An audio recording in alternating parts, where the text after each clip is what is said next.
배 타고 포항을 떠나 바다 건너 도착한 곳은 파도 위에 떠있는 신비한 섬 울릉도. 바다도 산도 완전 대박. 천혜의 자연과 풍경이 여행자의 발걸음을 붙잡는 이곳. 지금부터 울릉도 브이로그. Let's go. 어머니와 함께 울릉도 투어를 예약하고 투어버스를 타고 아침에 부산에서 포항에 도착했습니다.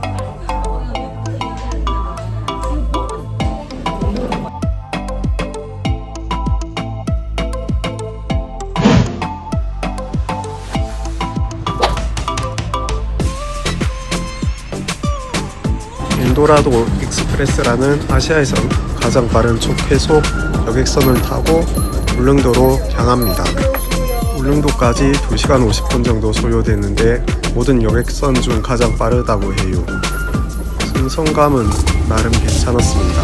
도착하는데 유튜브 들으면서 간 것 같아서 별로 지루함이 없었어요. 참고로 차로 울릉도를 돌아다니고 싶으면 차를 배에 실어서 올 수도 있습니다.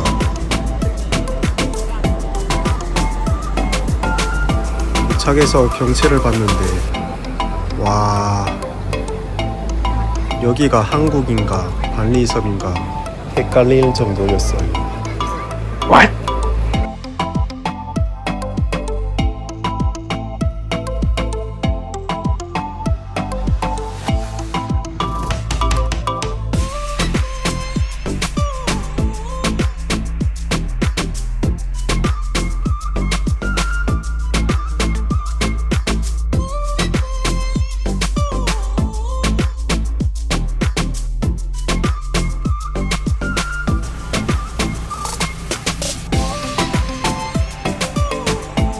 거인의 다리같이 보이네요.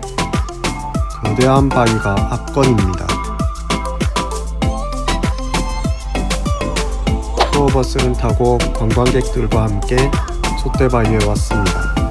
울릉도는 해저 화산이 분화하여 생긴 화산섬입니다. 화산 폭발로 나온 용암과 화산재 등이 막무가내로 쌓이다 보니까 저렇게 기암 괴석과 절벽이 여러 군데에 자주 보입니다.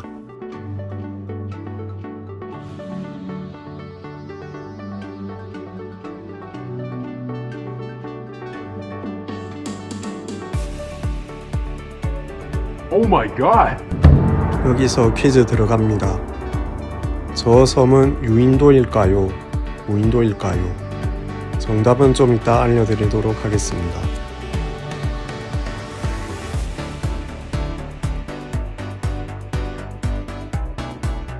저 섬이 방금 봤던 죽도라는 섬입니다. 정답은 유인도입니다. 원래 한 가족 3명이 살았는데 아내와 아들은 무트로 보내고 남자 혼자서 섬을 지키고 있다고 합니다. 지금 보이는 섬은 관음도라는 섬이고 관음도와 죽도는 독도와 함께 울릉도의 3대 부속 도서라고 하네요. 관음도는 걸어서 들어갈 수 있는 현수교가 있습니다. 내수전 일출 전망대에 도착했습니다. 뻥 뚫린 경치가 유쾌, 상쾌, 통쾌합니다. What? 다음 행선지로 복례폭포에 왔습니다. 삼림욕장에 들어가 청량감을 한껏 느끼는 이 기분, 쥐깁니다. 시원한 폭포 소리가 캐캐 묵은 번뇌를 씻어내리는 것 같습니다. 참고로 주차장 입구에서 복례폭포까지 도달하기 위해선 좀 걸어야 하는데요. 저는 자연을 즐기면서 걸어서 괜찮았는데 힘들어하는 사람들도 있더라고요.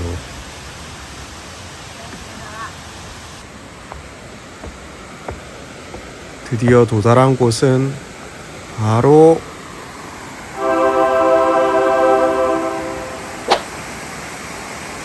복례폭포입니다. 3단 폭포라고 하네요.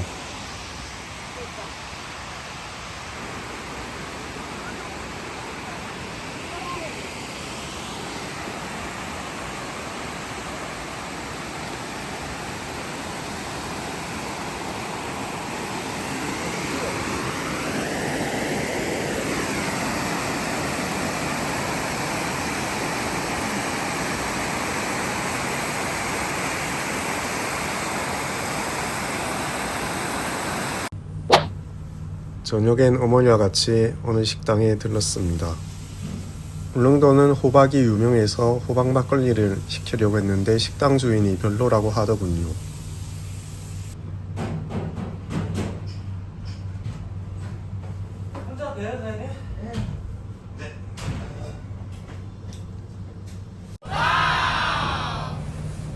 먹을 게 나왔습니다.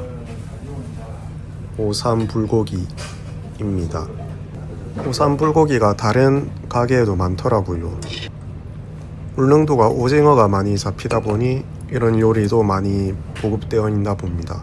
돼지고기는 내륙지방에서 들여온 거겠죠. 적절하게 달콤 매콤한 양념으로 버무려진 돼지고기와 오징어를 먹어서 정말 맛있네요. 연예인들이 찾은 이유를 알겠네요.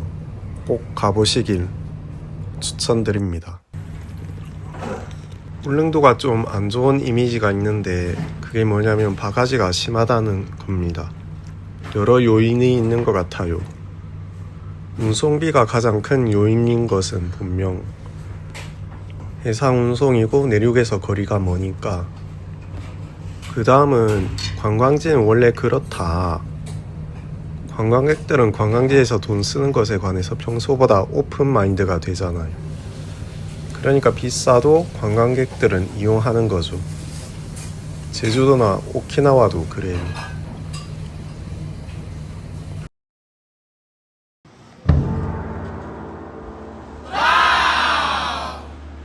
밤에 보는 촛대 바위입니다.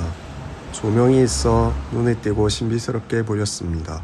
어느 블로그의 글을 봤는데 저기 촛대 바위에 가서 이쪽의 야경을 보는 게 더 좋다고 하네요. 게다가 촛대 바위를 가까이서 볼 수도 있으니 진짜 그런 듯. 그런데 밤에는 좀 으스스하니 무서울 것도 같네요. 근처에 있는 카페로 왔습니다. 이렇게 세련된 카페가 한 곳이라도 있는 것만으로도 여행객들에게 참 힐링이 될 것 같네요. 지금 보이는 독도빵을 먹었는데 참 맛있었습니다. 특히 왼쪽에 보이는 호박 앙금이 들어간 대한봉이 참 맛있었습니다. 그 다음날 다시 투어버스를 타고 여행을 떠납니다. 썸네일에서 여러분이 울릉도로 빨리 여행해야 한다고 말했는데요. 그 이유가 바로 저기 공사 중인 울릉공항에 있습니다. 원래 2026년 3월 개항을 목표로 했는데 여러 이유 때문에 2028년 3월 개항으로 연기되었죠. 공항이 건설되면 서울에서 울릉도까지 8에서 10시간 소요되는 이동시간이 1시간 내외로 단축됩니다. 그러면 접근성이 확 개선되면서 관광객들이 미어터질 걸로 예상됩니다. 그러면 그때는 물가도 더 오르고 숙박 예약도 어렵고 괜찮은 음식점도 들어가기 힘들겠죠. 게다가 힐링 여행 왔는데 관광객들이 많으면 기빨릴 수도. 같은 섬인데 울릉도가 제주도보다 물가가 비싼 이유가 있어요. 울릉도는 겨울에는 폭설도 많고 대편 벼랑도 많아서 관광객 상대로 하는 장사가 거의 전멸에 가깝거든요. 그래서 그 외의 계절에 바짝 벌어들이는 구조가 된다는 거죠. 그러니 관광객들 상대로 일을 하는 사람들은 포항이나 경주 등지로 나간다고 합니다. 거기서 단기로 일하겠죠. 거북바위에 도착했습니다.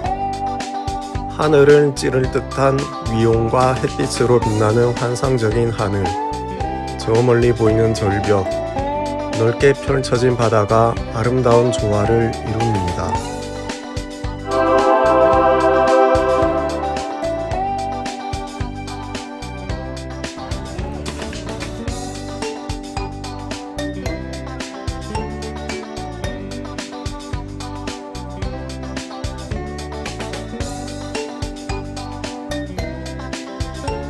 그런데 여러분, 거북 모양 닮지도 않았는데 왜 거북바위라고 하는지 모르겠죠. 저도 인터넷으로 검색해봤는데 거북바위 모양하고 지금 영상에 있는 바위 모양하고 다르더군요.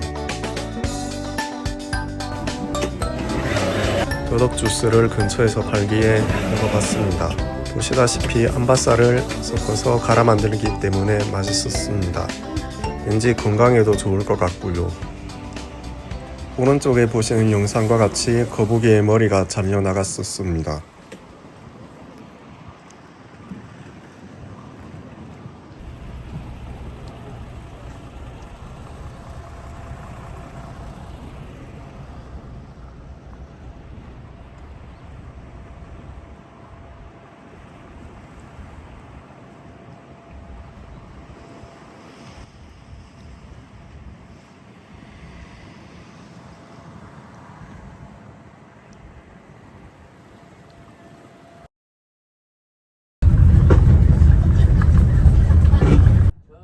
저기 앞에 보이는 바위 같은 놈들이 전부 다 도지사부터 저 정신 또라이들만.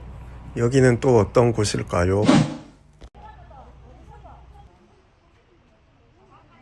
바로 버섯 바위입니다.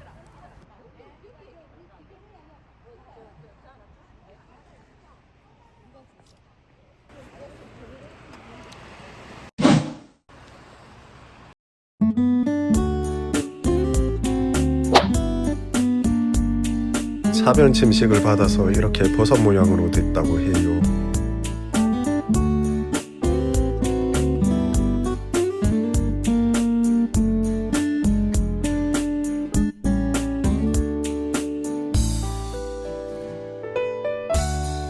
이 버섯 바위뿐만 아니라 주위에 있는 검은 기암 절벽도 보기 드문 광경이었습니다.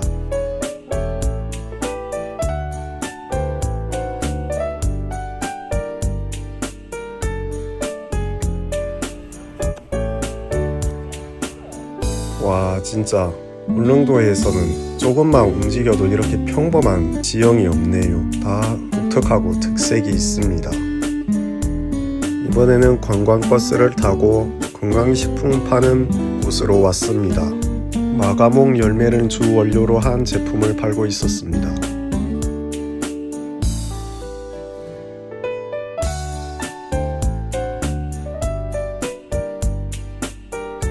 다음은 호박을 원료로 해서 호박 젤리나 호박엿을 만들어 팔고 있는 곳으로 왔습니다.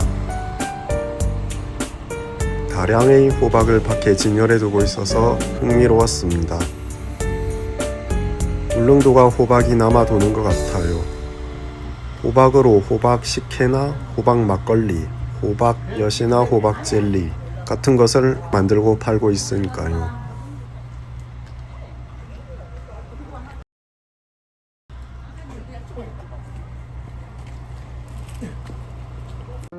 참고로 울릉도의 인구가 9,000명 정도라고 해요. 놀랄만한 게 전국 시군들 중 한 세대당 평균 인구수가 가장 적대요. 2023년 2월 기준으로 한 세대당 약 1.63명. 아마 독거노인이 많을 거라고 생각됩니다. 근데 최근에 느끼는 게 이런 광경을 드론샷으로 담으면 더 좋았을걸 이라고 느껴요. 공중에서 찍는 게 아름답고 경이로운 느낌이 있잖아요. 그래서 여행 유튜버가 된다면 드론샷을 꼭 찍고 싶네요. 이제 예림원이라는 울릉도에서 유일한 식물원으로 들어갑니다. 그럼 2부에서 또 다른 아름다운 영상으로 만나요. 바이바이.